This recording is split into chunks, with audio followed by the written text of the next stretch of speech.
to dive into Aura in human design?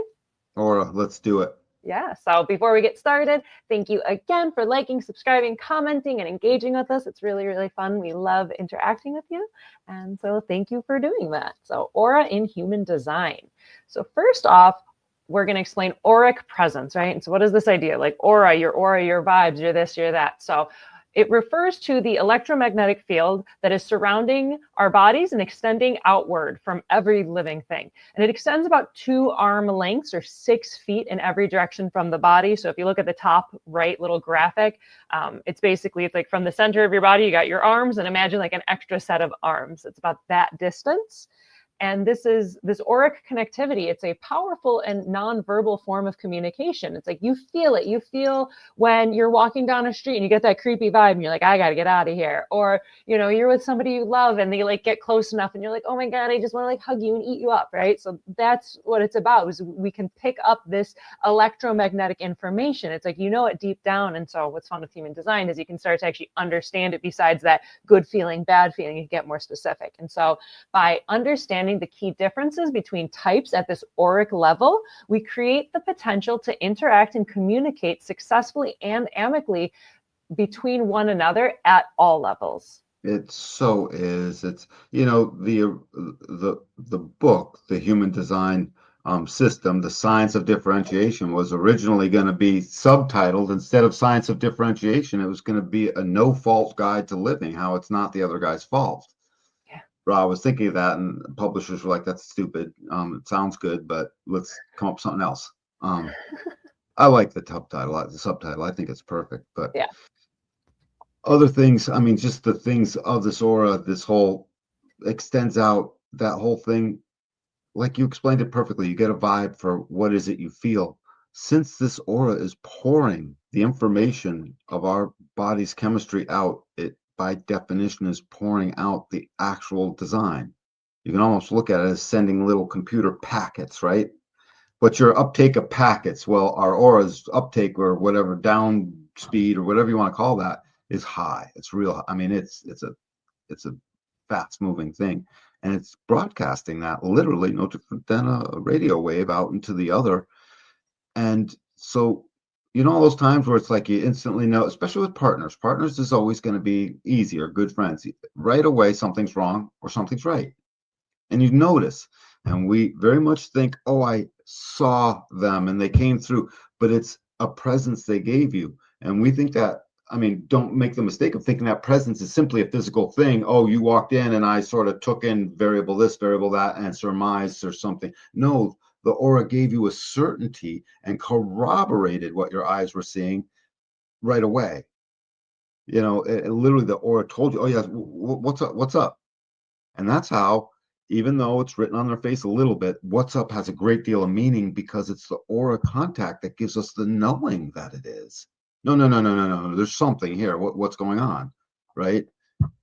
That's the aura that gave us enough particulars and enough things to where we can start fleshing out a story that there is something, even though what we saw only gave us a nugget of that.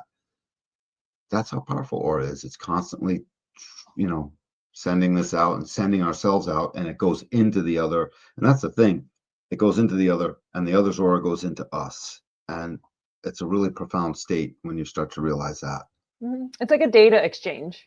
Totally. Like you got Wi-Fi. this. Yeah, it's like you got this like bubble around you, right? Or imagine like an inner tube or like a big donut, right? Like you got this big bubble that's coming out like from in and around you and coming out and down, right? And so it's like you have that and I have that. And when you get close enough, it's like a data exchange. Every time is the thing, and it's so reliable. So absolutely. And understanding the difference is right. The differences in these auras actually define the types.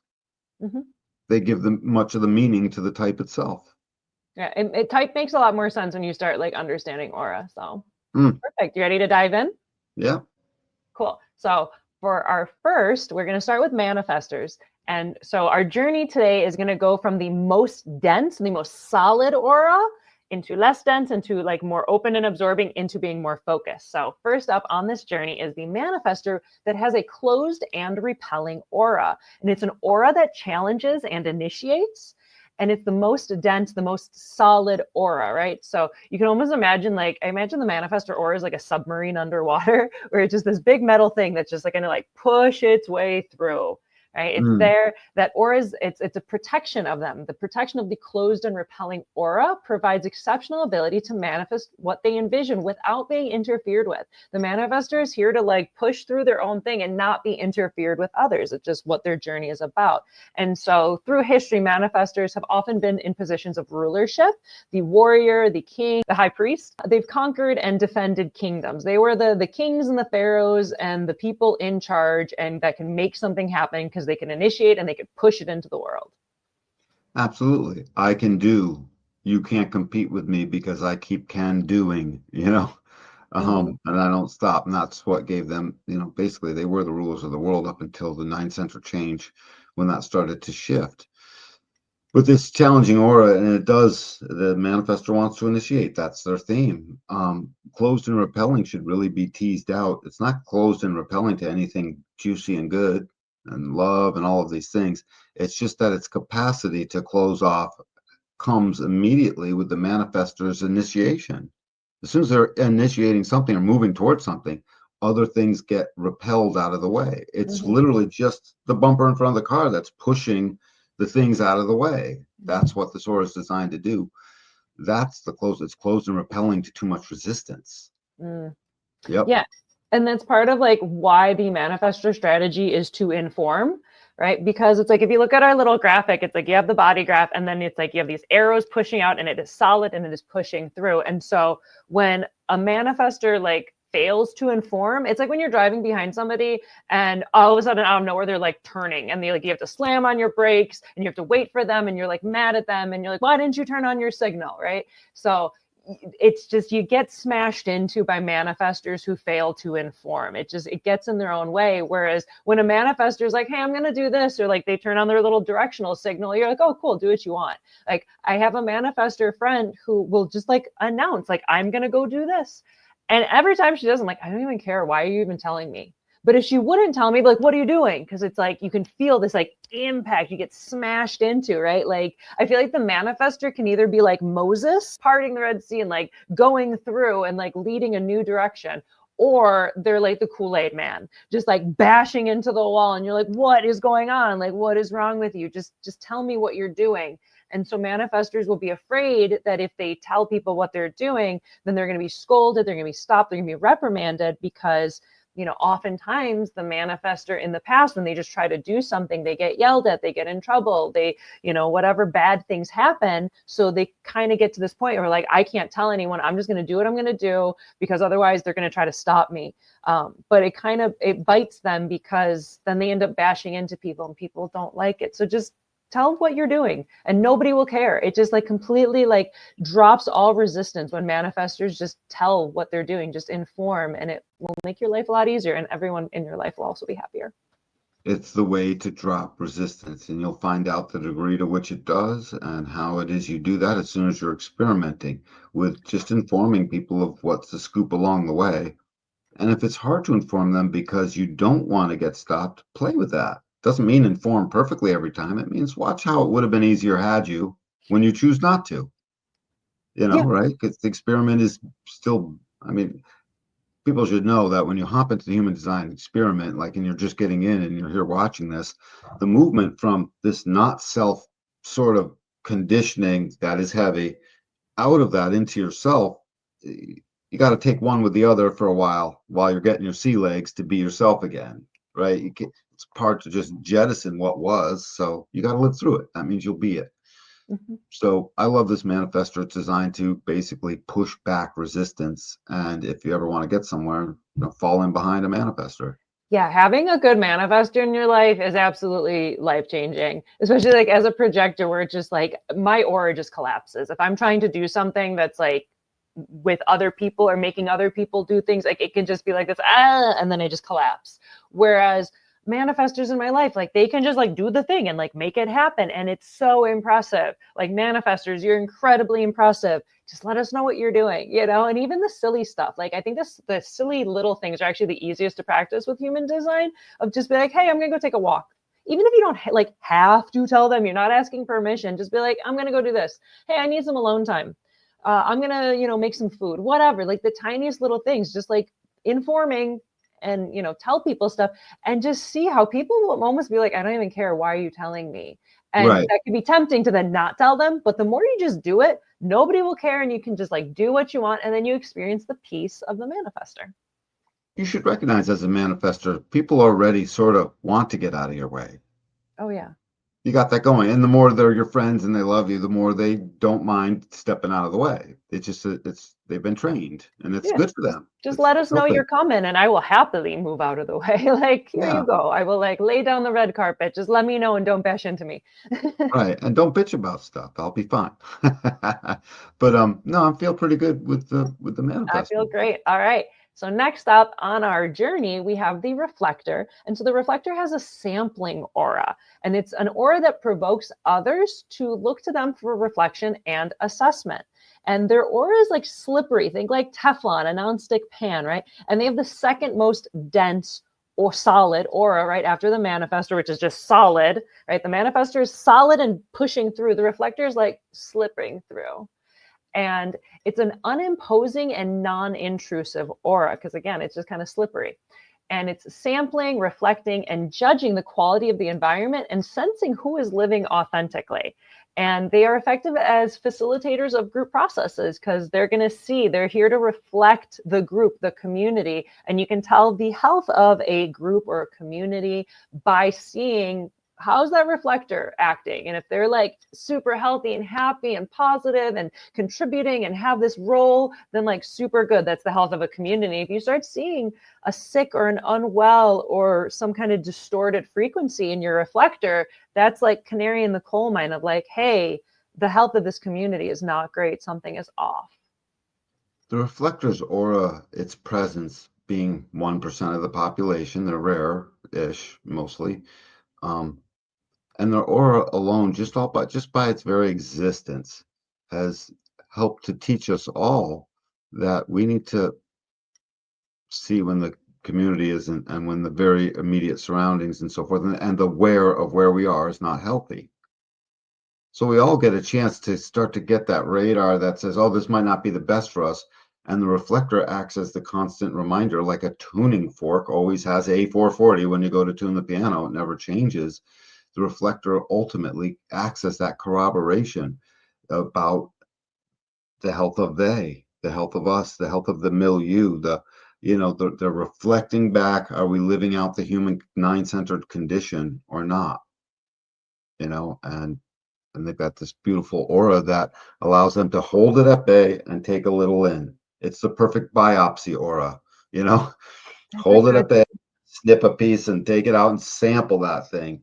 Um, I've had many couples where one or the other was the reflector of the couple. I've had enough times, and I've always, always, always, almost always, shall I say, the reflector would be the one that agreed that, yeah, I sort of stand back upon first encounter. We're going somewhere and say, hey, blah, blah, blah. Someone says something or hi. Suddenly the reflector will notice they're almost a step back from usually their generator husband or wife. That's be the more common thing. And that it's always that way. And it's just this unconscious just movement back because they've got to take a moment to sample. They're not ready right now. Call a reflector fickle at times. Their aura is holding them so that they can find the right energetic place to be for them to be themselves. So that aura is communicating that, and people might always be like, what is this little unicorn thing here? I think I like it. Oh, I'm not sure if I do. I think I like it. Maybe I don't know. They're the least easy to know what is it, in my opinion, anyways. That's really interesting, like within couples to like notice like they're stepping back, like they need that moment, right? The reflector, they have that 28-day cycle because they're going to sample this, they're going to try this, and they're going to try this. It's like almost like imagining like them at like a big buffet, and they have like they're going to go through like this grand smorgasbord and all the best restaurants in the city over this month. And so they're sampling this restaurant today and they're sampling this other restaurant tomorrow. And over this like 28-day cycle, they're going to try all the restaurants in their town and then be like, what was your favorite food? And they'll Like know. Yeah, it's just, to give another analogy of like how to work with that. It's like if you only tried 3 restaurants, like what's your favorite restaurant in the city? It's like, I don't know. I've only tried 3 of them. But if you wait the entire like month-long process, then it's like, oh, well, I tried all of these different things and now I have my clarity. You're making me want a piece of Pepe's pizza from New Haven for some reason. Well, I'm glad I've inspired you. Yeah. Um, what else about the reflector? That sampleness of the aura guarantees. It just guarantees that they will take in stuff, and it does guarantee a certain amount of slipperiness against the other. Hmm. So get used to that and realize that's their sensory way of literally pulling in data. Hmm. Hmm. We all have it. Wait till you get to the generators, Yeah. you Are you know. ready? Yeah. Oh, we're there next, right? I mean, Yep. we could, yeah. Yep. All right, diving in. Next, we have the generator on our journey from the most dense to the most like open and absorbing. Right now, the generator has now gone. We've gone through the process of like the manifestor that's dense and pushing through, and the reflector is like slippery. And now the generator is open, right? It's open and it's receiving in comparison to the projector, which is then focused in and taking it and like eating it and absorbing. But the generator, their aura provokes others to ask them so they can respond. This is the second most open and receptive and absorbing aura. And it's an enveloping aura that pulls the world toward itself to respond. And they are the great builders of our civilization. They are the great doers and builders. They have that defined sacral that like wants to build something, wants to create something that's right for them. And a generator, a manifesting generator, when they are in tune and they're waiting for the world to come to them, right? Because the generator is pulling them in. It's pulling the whole world in. And then that sacral is gonna be like, or if they're into it, to put their energy into it. And it's really profoundly that way. Don't try to complicate that sacral response and don't interfere your aura, because one thing about the generator aura is so far the first 2 auras we've gone over and the fourth one we'll go over discern at least to one degree or another, and they discern in their own way. Right? The manifestor discerns about the resistance they're not wanting and about to go through. The reflector is a discernment machine by its nature. And you guys have your discerning about where that focus will and won't go when you choose to discern, right? Don't get caught up in something. Even if we're not caught up in something, even if we're totally, we've been through our process and we're way to our nature, we the aura is open and enveloping. It doesn't discern what gets to come in on it. It's part of the reason, I guess, the generator is essentially given the responder, because that's all it can do. Everything in the world is available to come in on it. It's open and enveloping, and that's what it broadcasts to the rest of the world. So recognize, as a generator, you can't just go there and have yourself not be seen, felt, or enveloping the other. No matter what you do, someone's going to check in on you and ask you a question. So it's coming, Yeah, I mean, you're because pulling it in. yeah, we're designed to get that happening, so that the reason 70% of the planet is generators, a little under that, but about that, is very, I mean, part of it's just obvious. You need that generative energy to physically build everything day in and day out, because the generator will do the same thing over and over again for 50 years if it feels like it. And at the same time, it's like a glue. It's part of the attraction thing that keeps everything getting pulled together, Hmm. so that we can make more, so we can have tribes, so we have something to protect, and all of that good stuff. Yeah, and like generators are so lovely to be around. It's like a big hug.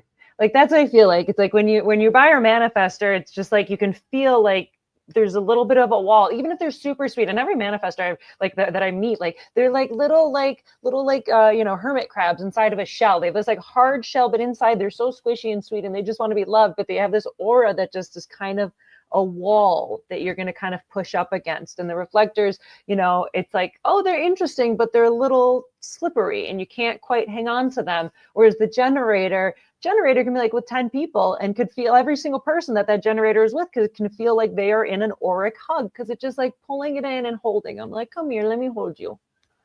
And it'll show up in the words people even use when they're describing each type, and they almost wouldn't even recognize it, that they were subtly choosing words that are already keynoted in the system, or Mhm. or words that are synonymous there too.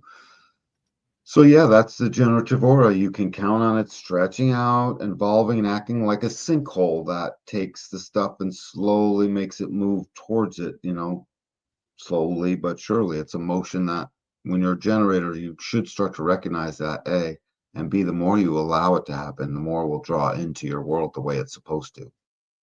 Fantastic. And listen to that sacral response. Like, see Oh, that sacral is there to protect you because you're taking so much in. So it's like, listen to that sacral response. And if you're emotional, listen to that sacral response over time, but right. tune into that. Cause like Danny said, like that is what's going to protect you because you're taking everything in. It's like a whirlpool. You're pulling it all in. So you have to, hey, am I into this or am I not? So How could honor, you have a strategy anything other than responsiveness? Right? I mean, how could, right? It's like it you're has to be taking built everything. into It the has to system. Yeah. be built in. Yeah. Perfect. All right. You feeling good? Ready to dive in to the next one? Ma'am, yes, ma'am. All right. So finally, on this journey, we have our projectors that have a focused and absorbing aura, right? So we went through the manifestor, which is that dense and pushing through, that reflector that's slipping through and sampling, the generator that's taking everything in. And now we have the projector that's like focusing in on something specific and like eating it. It's just like completely taking it into our being. And so the projector aura, it's focused and absorbing, and it's an aura that provokes recognition and invitation. It's the most open, absorbing, and penetrating aura. And it's focused, probing aura and complex personal interaction at deeper energetic levels. Like projectors love to go deep. Like we're going to go deeper and deeper and deeper and deeper, endlessly deep. And so projectors make exceptional advisors, administrators, networkers, mediators, gifted organizers, and masters at understanding how to maximize energy and resources. And they see things others often miss. It's important that the projector does recognize mastery as their thing. They love to master systems and they should keep looking at that. Now, this aura that penetrates, focused and penetrating. Look at how it comes to a point. That Yeah. point is designed to do many things, but its primary design is to get into the actual G center of the sternum of the other being that you are now sort of focused in on. And it does something else. It leaves you completely naked behind you. That's where, and you will take everything in as far as all the other energies that are around. Um, so if you are not a projector and you have a projector friend and they focus in on you, you'll notice sometimes, oh my God, I'm being locked into this thing. Because that focus isn't just theirs. Once it gets into you, as soon as you're recognizing it and you're there, it locks you in too, to a certain degree. And projectors need to know that's a great power because when you see someone trying to get away from you, even just a little bit, recognize it's your aura that person is like, well, I gotta go now. I really got, I gotta go now. You Yeah. know, they have to like try, I gotta go now is the same thing as I gotta fumble for my keys. I gotta put on my hat. It's like I gotta do all this stuff before I can go now because the projector's got me gripped. Mm-hmm. It's designed to make us all find a direction. The projector guides a direction. They're guides. They guide direction, whether they know it or not, by virtue of penetrating their aura, penetrating us into our sense of direction in our G center. And it causes us to do our own self look of whatever that is that's happening. And it clarifies and hones in a direction en masse, slowly but surely. That's how when they said the projectors are on the ascendancy because they're here to lend guidance and mastery to the rest of the population. That's why. That's the first round of that happening. Never mind when you know projectors and you're there and there is a guidance being offered literally. It's an energetic and literal guidance machine, is what's Mm-hmm. happening. Yeah. Absolutely. Yeah, and like, little piece of recommended advice for my fellow projectors of like, be Yes. careful who you're peering at. Like for yourself and for the other person. Cause like I think I'm just casually looking in something and I will like pick up so much weird stuff from people. And so for me, like I've gotten careful. I'm like, who am I like aiming this at? And then also for the flip side is Is that trying. literal? I mean, That's I don't, literal, isn't it? yeah, that's me. But I mean, I'm like a hyper empathic, sensitive person where I just like pick up way too much data from people and it could just get so exhausting. It's like Ross said, like the projector's literally eating other people's energy. And like, think of it, it's like, would you eat that other person? Some people are really tasty and like, yum, yum, yum. And some people it's just like, you shouldn't be involved with that guy. Right, Get into right. some trouble. So yeah, I've grown, I've learned, and especially as an ego projector, we just haven't that intenseness about us. So I've learn to pull back on who I'm looking at, how I'm looking back, both for me and for that other person, because it becomes like a consent thing. It's like we're looking into the core of somebody's being and we don't realize it because we're just doing our own thing. But we are so it's a privacy thing, and it's like you're looking at someone naked and like it's like x-ray vision, and you're looking at them naked and like they did not welcome you in to look at them in that capacity, and like you said, they can get incredibly uncomfortable. It's like you're literally penetrating into another person without their consent. That's not cool. So be careful and let that person invite you in first, and if people get a little weird around you, like maybe like just step back, give them a break, because we could just really see into the core of people. And I remember one time I got into a very strange argument with somebody and it exploded out of nowhere.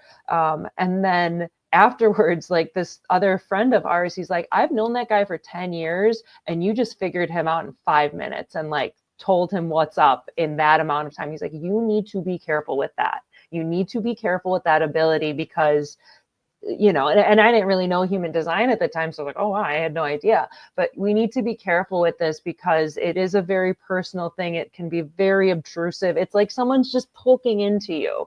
So just projectors, we need to realize that even if we're trying to help, like no one's asking. Wait till they ask. They'll appreciate it. And then you won't get bitter and annoyed when they don't want you peeking in on them.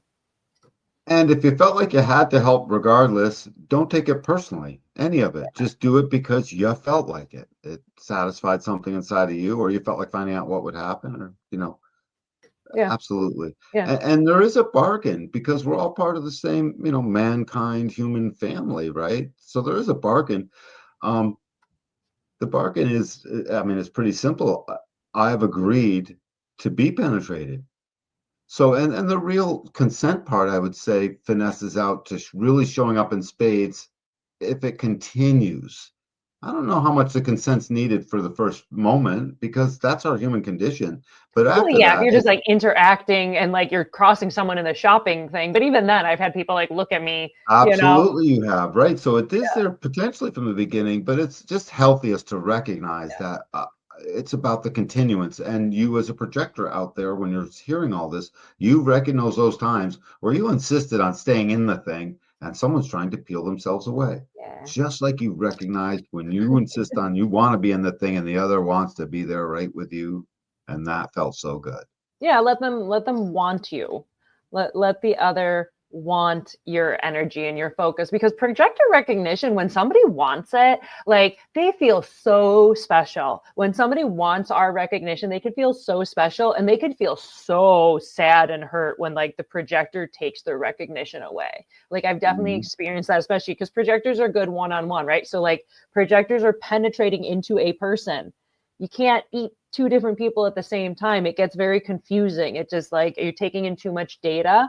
And so that's like one of the things that Ross says, that is projectors, we're one-on-one. And so if it's a projector with two people, like one of those people is not going to like you because you're not going to be focusing on them. And I've been in these situations often. I love my one-on-ones. And as soon as another person comes around, I'm a little annoyed, but I'm trying to be friendly. And I find myself, I have to make such an effort to look at the one person and talk to them, and then look at the other person and talk to them, and look at the first. Like it's such a conscious effort to try to make sure no one feels left out, because we're so, super It's so focused funny in on one at a time. that you say all that because the one that's feeling left out in the moment, well, already, I mean, the default answer, obviously, it's no one's fault in that moment. But the truth of the matter is, what they're sort of picking up is the fact that your aura penetrates one at a time. Why aren't you penetrating me anymore? That's what's Yeah, happening. no, it You're is. the one guiding that feeling left outness. It's not the other one. Maybe actually, it might be the other one, depending on circumstances. But most, just energetically, textbook wise, that's you guys are creating that, and that helps fuel a direction. in this profound kind of way. So love up that projector aura because it's good. Mm-hmm. Flash around, watch what happens when you look too long. Just like Moni says, careful where you point that thing. Find Yeah. out, experiment with it. Point it too much for a minute. You'll see. Yeah, you'll Right? see that and see how good it feels when somebody invites you in. It's a very beautiful thing when somebody invites you in. And like Danny said, don't take it personally. I've been really practicing that of like, don't take it personally if somebody's not into whatever you're offering, because it's not personal, and you'll have that bitterness pop up, like projector bitterness. It's just reality. But what I've really found is, don't try to push things into existence. Don't try to push energy. Don't try to make other people do stuff, is really the trick of it. It's like, projectors, do your own thing that makes you happy.